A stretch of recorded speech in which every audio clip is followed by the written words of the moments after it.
Okay, so basically, I'm taking this as a chance to do a quickie review on the iPad Pro. The only reason why I'm bothering to do this is because I saw a review on Yahoo that came from Digital Trends, and it was written by Brad Bork.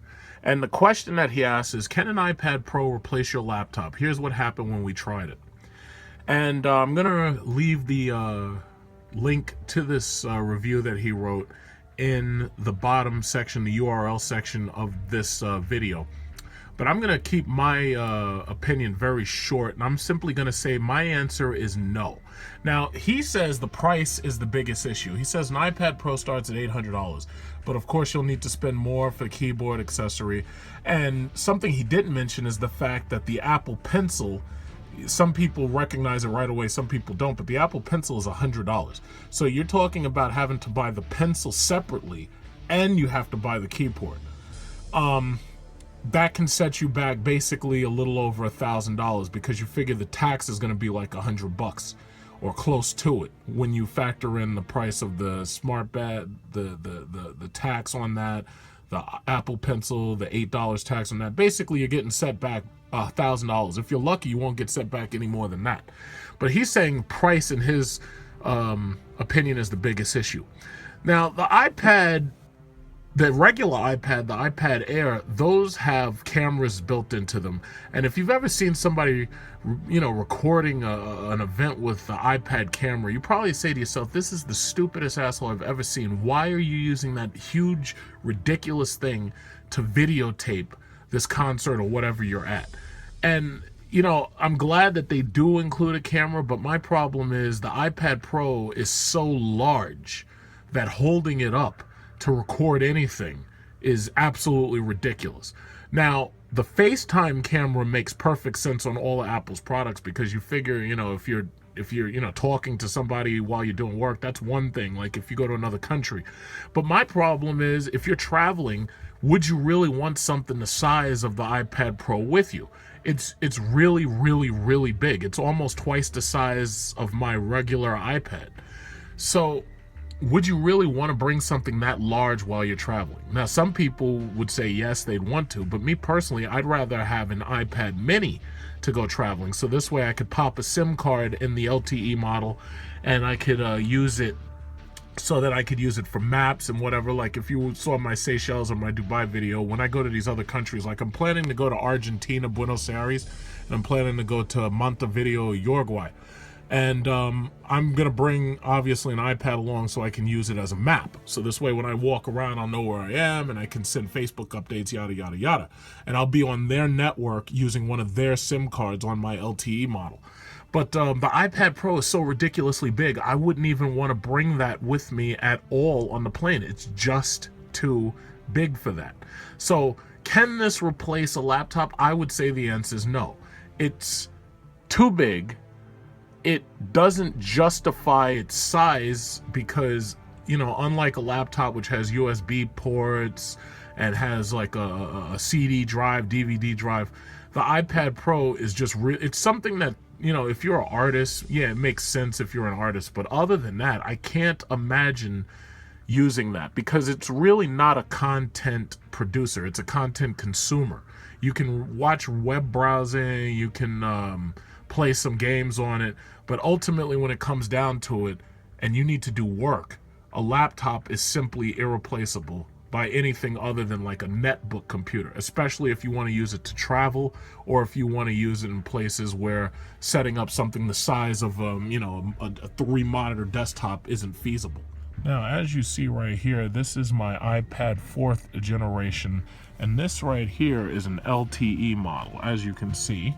And this, obviously it has the lightning adapter. This was the one right before they started making the Apple iPad Airs. So right here you can see that it has a SIM card tray, and with that SIM card tray you could pop in any SIM card you want, and wherever you go you have access to the cellular internet.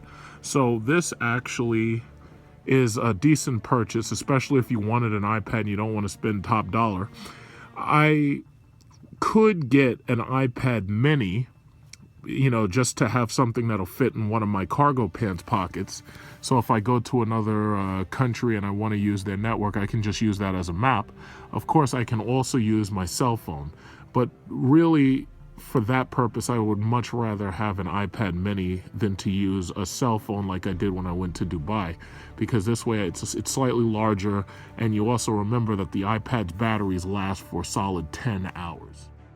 Now, this is the iPad 4th generation next to the iPad Pro. Now, first of all, the iPad Pro is unbelievably light. It's thin, and most importantly, it's unbelievably light. It's so much lighter than the 4th generation iPad that most people have forgotten how heavy the 4th generations are because they're more used to the Air models. But it's amazingly light at only 713 grams. Now, the 4th generation iPad I just showed you weighs 660 grams with the LTE, but because of the difference in the center of gravity, the iPad Pro amazingly feels considerably lighter than the 4th generation. When Steve Jobs sold us on the iPhone in 2007, he said that a stylus made no sense, it was anachronistic, and it was obsolete. And naturally, Apple realized, because of the Microsoft Surface tablets, that a stylus of some type was going to absolutely be necessary, especially to do the type of work that people with this type of device were going to want to do.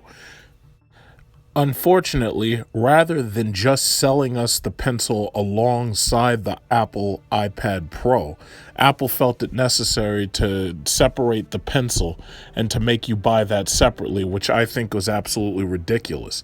Now, the Apple Pencil is a very high-tech piece of equipment that has numerous sensors inside, which can sense the amount of force, the angle, the tilt, the telescope of the hand. It has so many sensors, it really feels like you're using a very sophisticated, very high-tech, very futuristic drawing device. Unfortunately, due to the absence of Steve Jobs, the implementation of the charging mechanism is absolutely ridiculous. Bottom line is, there is no implementation of a charging mechanism. You have to plug the Apple Pencil directly into the bottom of the iPad, which I think is the most ridiculously stupid thing that I've seen Apple do in a long time. Had Steve Jobs been alive, well, first of all, we don't know if this thing ever would have been made, but the simple fact is he would have never allowed this thing to get past the production stage without having probably a magnetic stick-on and an induction charger like you find in the Apple Watch. There's no reason why you shouldn't be able to stick this thing onto the iPad Pro and have it automatically charge based on it adhering to the iPad Pro's frame using magnets. Do you really need a screen this large on an iPad? I would say the answer is probably no.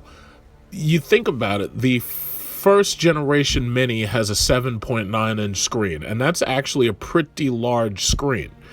If you really needed to draw on one of these devices, the 9.7-inch screen on one of the iPad Airs is also pretty large in and of itself. Who really needs a 12.9-inch screen to make basic drawings on? I mean, it works well if you're just watching videos on it, or if you're, say, on a plane and you're using it for entertainment. But to some extent, I feel like this thing is overkill. Like, what I do like is the fact that the speakers are very, very loud and very, very powerful. Apple included 4 speakers that have tilt sensing, so that if you tilt it in one direction, the other speakers will compensate for the amount of sound that would be lost to the ears. And as you can see, it's plenty loud when I'm watching my own videos.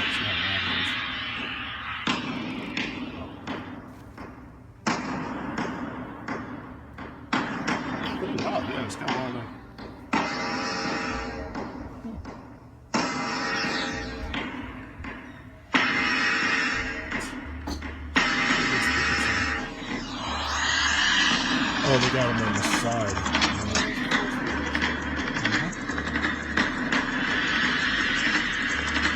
Wow, that's pretty cool.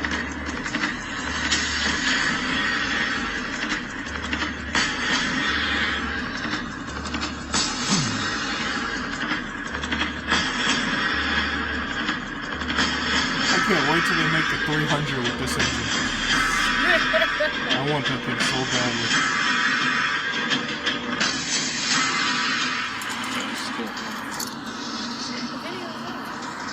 Hellcat with the Challenger.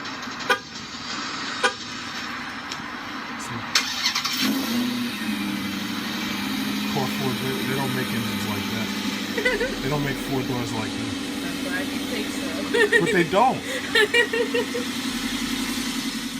So, do you really need an iPad Pro? Chances are, if you wanted one, you've already got one. And that's the beauty of actually having money and credit cards and whatnot. Chances are, if you wanted it, you already got it. It's huge. It's unnecessarily huge. If you're not going to go all the way and buy the pencil and also buy the, the keyboard cover, then there's almost no point in buying it.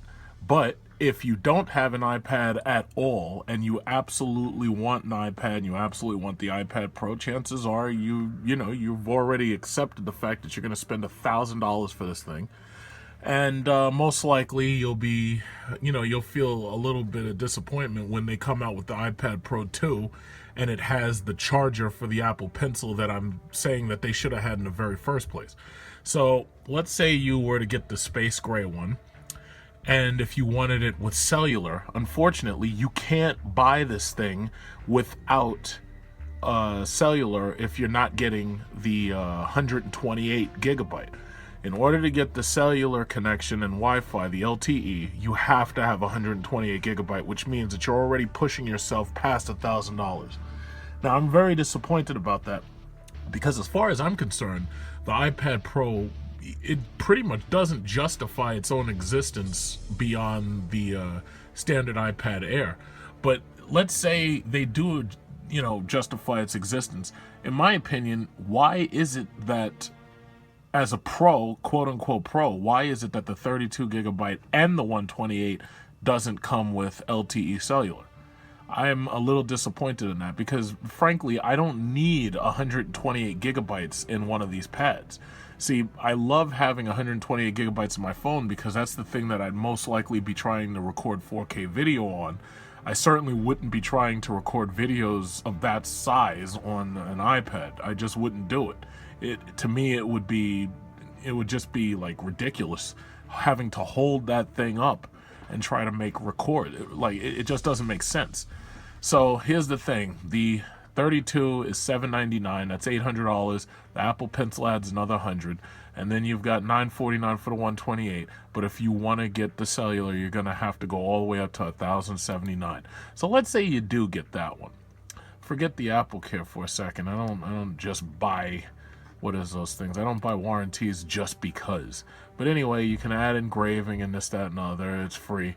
But I was looking for the actual accessories wherever they keep them. If you look for the accessories, you can see how much it costs to buy the... the pencil we already know is $100, but then they have the smart keyboard right here. And it says learn more. The smart keyboard is $169. So you figure that's $169 for that, another $100 for the pencil, that's $269. So you figure the tax on that is going to add another $24 or something like that. So basically you're pushing $1,002 when all is said and done for Apple's newest toy, which obviously has design drawbacks, which are going to be fixed next year for iPad Pro 2. Do I believe that this thing can replace a standard Windows laptop or notebook? Absolutely not. Especially when you could get that standard notebook for less than $400 or $500.